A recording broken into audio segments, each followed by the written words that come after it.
देखिए, मैं तो बंगाल की बेटी हूं ना, हमें पता है कि वहां पे कैसे किया जाता है चुनाव।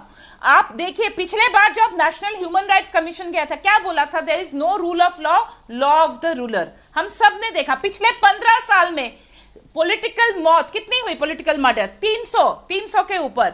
और प्राची जी, मैं आपको एक आंकड़ा दे दूं, कल ही इस्लामपुर में सीपीआईएम के एक आदमी नूर आजम की हत्या हुई और उनके परिवार के लोगों ने कहा कि टीएमसी के लोगों ने उसको किडनैप किया और मारा, हत्या की। आपने बोला ना अभी तक एक हत्या नहीं है, हत्या हुई है। कल ही बीरभूम के नानूर में वो वीडियो देखा गया जहां टीएमसी के एक लीडर धमकी दे रहे हैं कि 4 मई के बाद उनको पता है क्या डोज देना है। और यहाँ पे जो धमकी की कल्चर है कहीं और नहीं है। मेरे पहले जो कह रहे थे ना, वो जो आंकड़े दे रहे, तो उनको मैं थोड़ा बताऊं। भाई साहब, वेस्ट बंगाल का साइज देखिए और यूपी, राजस्थान और मध्य प्रदेश की साइज और पॉपुलेशन देखिए। जब पॉपुलेशन और साइज ऑफ द स्टेट ज्यादा होगा तो जाहिर सी बात है तो क्राइम रेट ज्यादा हो सकता है। तो आप पॉपुलेशन भी देखिए, और वेस्ट बंगाल एसिड अटैक में नंबर 1 है, 27.5% एसिड अटैक। 2023 के जो आंकड़े हैं महिलाओं के अगेंस्ट जो क्राइम है 34,000 के ऊपर है। तो ये महिलाओं के लिए है। और पिछले बार क्या क्या नहीं हुआ, क्योंकि मैंने देखा है प्राची जी, परसों मेरे पास, आपको मैं भेज सकती हूँ, परसों पीडीएफ आया मेरे पास कोलकाता से कि कैसे उनके घर पे जाके टीएमसी के लोग उनके पापा के सर पे पिस्तौल लगा के बोला, वो लोग संघ से जुड़े हुए कि आरएसएस के काम नहीं करना, जय श्री राम नहीं बोलना, ये ऐसे धमकियां हो रही है। राजारहाट में फ्लैट्स में जाके बोल रहे कि वोट देने के लिए निकलना नहीं, तो वोट दोगे तो 4 मई के बाद इधर दिखोगे नहीं। ये सब अभी भी चल रहा है, इतना सारा।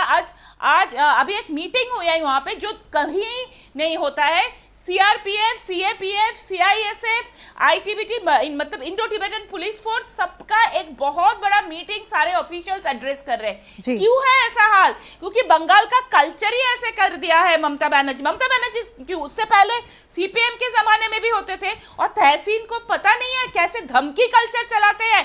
तहसीन और मैं, हम दोनों एक शो में थे। तहसीन के सामने टीएमसी के मंत्री ने मुझे धमकी दिया था। Tahseen is a very nice person. Tahseen ने मुझे बोला, अरे चिंता करने की जरूरत नहीं है। पूछिए उन सूद को, अगर याद है 2-3 साल पहले की बात कर रही हूं मैं। हाँ। सेम शो में टीएमसी के मंत्री धमकी दिया था कि नहीं? अरे मुझे फोन पे धमकी दिया। प्राची जी, ये जो धमकी का कल्चर, खेला होबे, जो पिछले बार खेला होबे बोला जाता था, पता है आपको? उसका मतलब किसी आदमी को अगर बोला जाता था, बिल्कुल गार्गी जी, आपने बहुत सारे आरोप लगाए हैं। तहसीन जी तो गवाही देंगे आपको कैसे धमकी दी गई थी, लेकिन उससे पहले मानव जी जवाब दे दें, क्योंकि मानव जी अभी बता रहे थे कि सेंट्रल फोर्सेस की तैनाती गलत है, इतनी सेंट्रल फोर्सेस नहीं होनी चाहिए।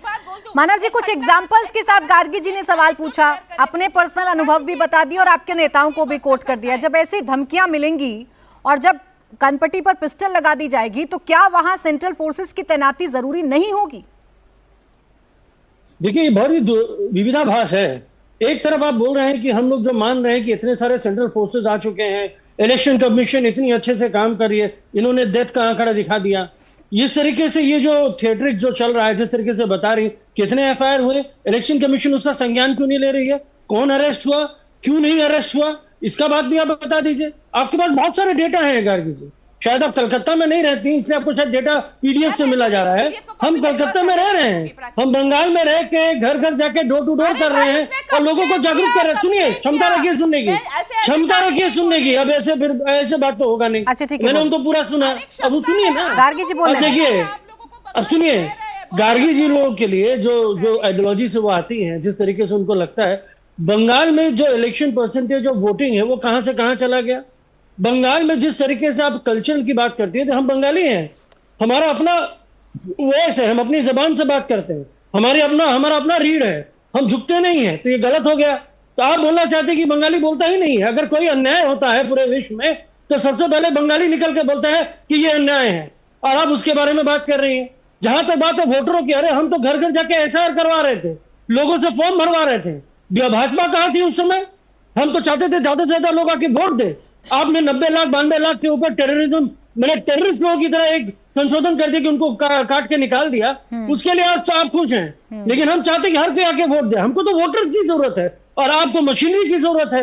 आपको इलेक्शन कमीशन की जरूरत है, तो मानव जी कंप्यूटर आपको वोटर्स की जरूरत है, आप चाहते हैं पश्चिम बंगाल के वोटर्स भाई मतदान केंद्रों तक जाएं और जो मत प्रतिशत है वो लगातार मैडम, पश्चिम बंगाल का राजी बढ़ता जी, रहे, यही पश्चिम कोशिश, बंगाल का एक सेकंड ही मानव एकमात्र जी मॉडल है यही पूरे कोशिश देश तो में। की जा रही है ना चुनाव आयोग की तरफ से, यही कोशिश तो की जा रही है ना, ये जो 300 चुनावी हिंसा की घटनाएं थी ये घट जाएं, 58 लोगों ने जान गंवाई, तो इस बार आंकड़ा बहुत कम रहे। मानव जी आपको भी दुख होगा अगर किसी बंगाली की जान जाएगी तो?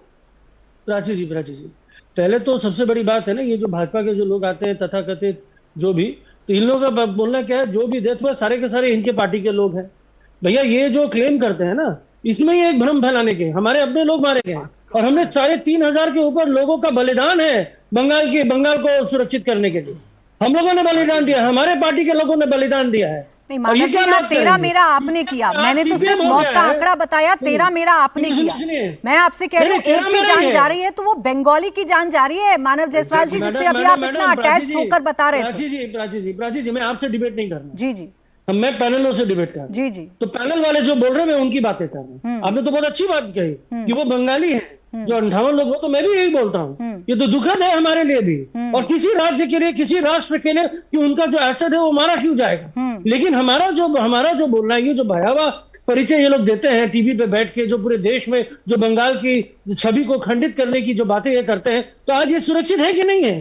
आज ये बोलना चाहते हैं कनपट्टी में बंदूक लगा दिया, अरे आपने एफआईआर क्यों नहीं किया? अच्छा ठीक है, इसका जवाब, अच्छा इसका जवाब आपको रोहन जी देंगे, लेकिन मानव जायसवाल जी सिर्फ प्रश्न इतना है, 58 लोगों की जान जाएगी तो दुख आपको भी होगा, दुख पूरे देश को भी होगा, उसी को रोकने की कोशिश चुनाव आयोग कर रहा है जो आपको अच्छी नहीं लग रही। रोहन जी इसलिए नहीं लग रही है, मैं सवाल पूछ लेती हूँ, रोहन जी इसलिए अच्छी नहीं लग रही है मानव जायसवाल जी को क्योंकि नीयत सही नहीं है आप लोगों की। मैं आपको एक दो घटना, देखिए प्राची जी, अभी आपने बहुत अच्छी तरीके से बात रखी। पहली बार ये हो रहा है कि चुनाव आयोग 2 फेज में चुनाव करवा रहा है, तब भी इनको आपत्ति थी।